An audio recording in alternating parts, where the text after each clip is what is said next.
The school boards are feeling the pressure, parents and kids are frustrated, and so I had the meeting this morning with ETFO and CUPE and OSSTF support workers because they need to know the kind of pressure that we're under. They need to understand that the situation isn't sustainable, and the reason it's gone on as long as it has is that both Liz Sandals and I, the minister, wanted to make sure that there was enough time for settlement, but now it's got to change. We've got to get to a resolution. The reason that I agreed to the broadening the ownership of HydroOne is because we need to make investments in assets. So it's not that I don't believe in government owning assets.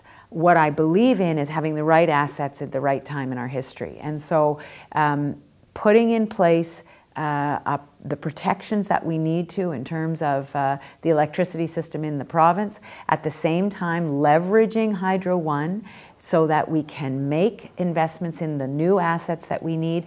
That was the argument that was brought to me by Ed Clark and his team.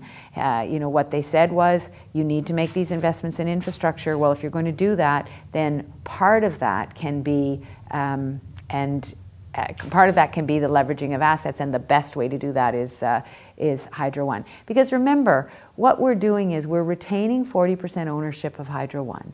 The way electricity rates are set now by the Ontario Energy Board will continue to be the way that electricity rates are set. And big decisions like where transmission lines are going to go and whether there was going to be a change in the company itself, those decisions will remain in the control of the government because the government will own 40%. The people of Ontario will own 40% of the organization, and no other entity can own more than 10%.